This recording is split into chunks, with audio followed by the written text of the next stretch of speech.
Hello दोस्तों, आज हम लोग देखने वाले हैं कि कैसे एल्गोरिदम लिखते हैं। हम लोग यहाँ पर देखेंगे कि एल्गोरिदम को लिखने के लिए किन किन चीज़ों को ध्यान रखना है। Here we try to learn how algorithm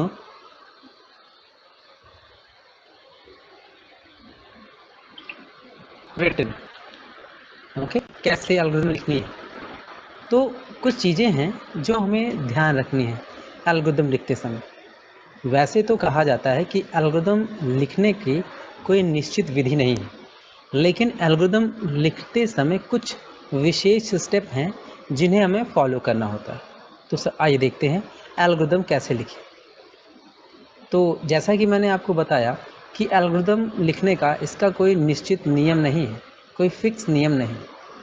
तो बात आती है कि इसको हम लिखें कैसे। तो कुछ चीज़ें हैं जो हमें ध्यान रखना है एल्गोरिदम लिखते समय। सबसे पहले चीज़ हमें लिखनी होती है स्टार्ट। उसकी स्पेलिंग START स्टार्ट है। तो स्टार्ट लिखने के बाद हमें समस्या के समाधान के लिए अगले स्टेप लिखने चाहिए। तो समस्या के समाधान के अगले स्टेप कैसे लिखते हैं, यही हमारा मुख्य लक्ष्य है आज का। तो इस लेक्चर का जो मुख्य टारगेट है मैंने आपको बता दिया। केवल कुछ बातों का ध्यान रखना होता है इसको लिखते समय।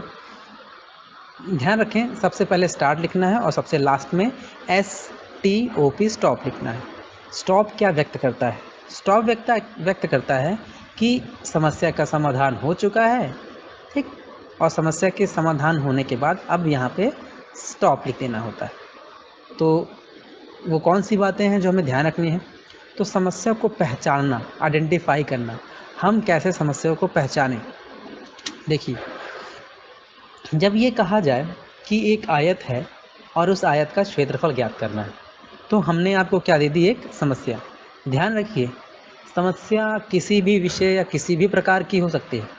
हो सकता है वो समस्या गणित से संबंधित हो सकता है वो समस्या साधारण सामाजिक जीवन से संबंधित हो।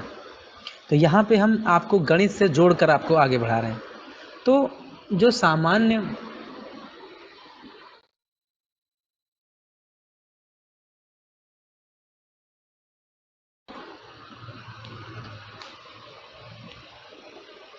समस्या को पहचानने के बाद हमें उसे हल कैसे करना है, ये भी हमें आना चाहिए।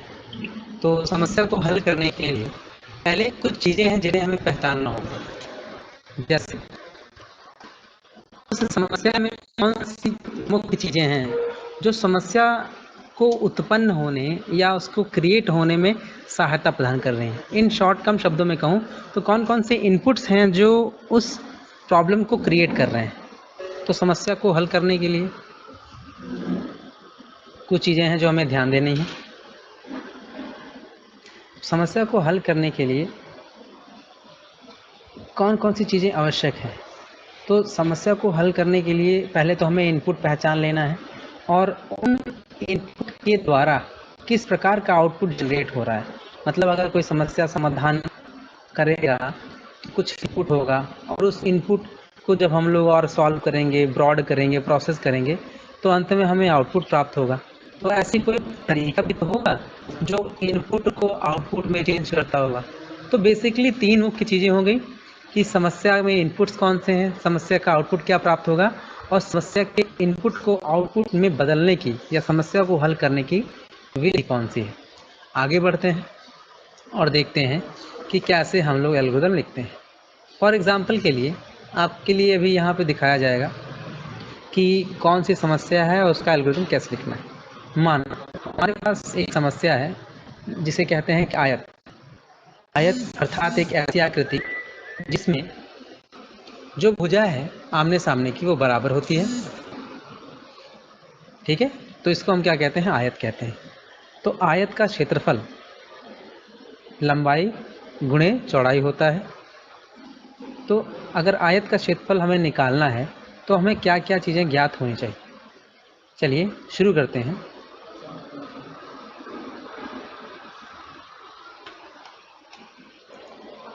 माना एक आयत है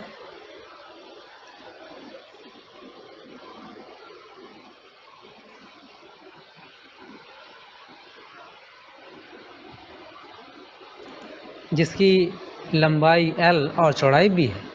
l माने लेंथ और b फॉर ब्रेड्थ। तो लंबाई क्या है? l है और चौड़ाई क्या है? b है।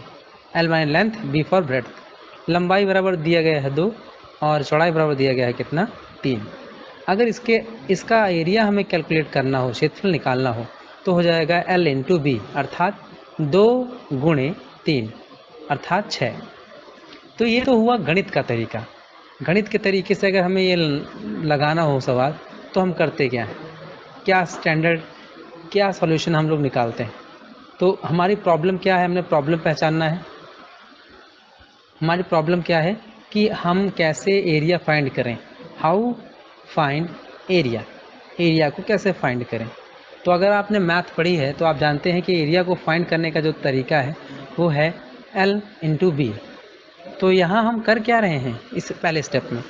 पहले स्टेप में हम कर रहे हैं कि किसी रेक्टेंगल के, आयत के एरिया को पहचान रहे हैं। तो हम लोग क्या कर रहे हैं? डायरेक्टली प्रॉब्लम को पहचान रहे हैं। नेक्स्ट स्टेप क्या होना चाहिए? We must know about steps which is used in solution of area. हम लोग कौन सा स्टेप लगाएंगे, क्या लगाएंगे जिससे कि एरिया निकाला जा सके? तो एक फॉर्मूला आपने पढ़ रखा होगा, area is equal to L into B. तो ये हो गया। और इसमें भी हमको ये मालूम होना चाहिए कि L इंटू बी में इंटू करते कैसे हैं। तो आप देख रहे हैं कि इसमें बारी बारी से हर एक चीज़ हमें आनी चाहिए। एरिया भी पता होना चाहिए, L क्या है ये भी पता होना चाहिए, B क्या है ये भी पता होना चाहिए, और ये इंटू काम कैसे करता है, गुणा करता कैसे, ये भी पता होना चाहिए। इतनी सारी चीज़ें आने के बाद ही हम area is equal to 2 into 3 area 6 का जाके आउटपुट निकाल पाएंगे। तो हमने देखा कि इस प्रॉब्लम में क्या है, 3 मुख्य बातें फॉलो की गई हैं। प्रॉब्लम, और उस प्रॉब्लम को कन्वर्ट करने के लिए कौन से स्टेप्स, और इन द लास्ट आउटपुट्स। तो अब हम लोग इस मैथमेटिकल प्रॉब्लम का एक एल्गोरिथम लिखने की कोशिश करते हैं, एक सिंपल मैथ के लिए।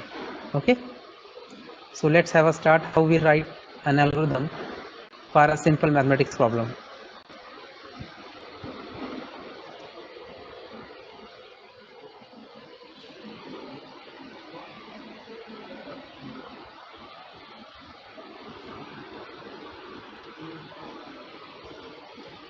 ओके, तो आप देख रहे होंगे कि यहाँ पे ये एक मैथ का सॉल्यूशन है।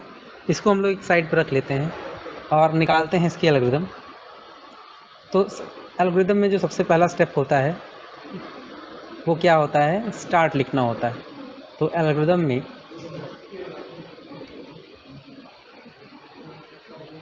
पहले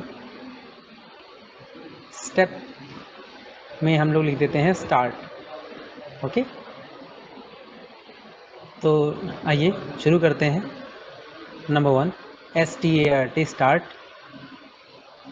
नंबर 2 माना आयत का क्षेत्रफल, या यूँ कहें आयत की लंबाई L और चौड़ाई B है, जिसका क्रमशः मान क्या हो सकता है? 2 और 3, जैसा कि सवाल में दिया गया है।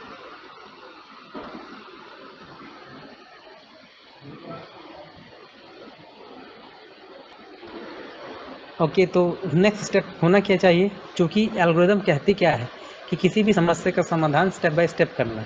तो अगले स्टेप में हमें आना क्या चाहिए? अगर हमें लंबाई और चौड़ाई ज्ञात हो जाए तो नेक्स्ट टाइम हमें एरिया मालूम होना चाहिए, वो भी किसका? आयत का, मीन्स फार्मूला। तो हमने लिखा area is equal to L into B.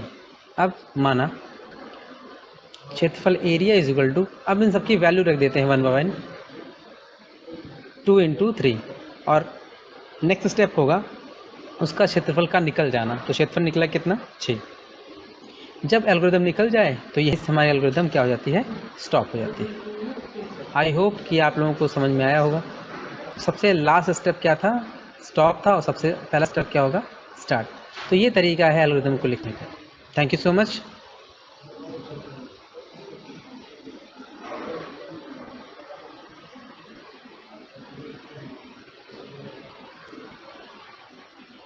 एक विशेष बात यह है कि आप अवश्य जानते रहें कि स्टॉप का मतलब क्या है। स्टॉप का मतलब क्या है कि प्रॉब्लम सॉल्व हो चुकी है।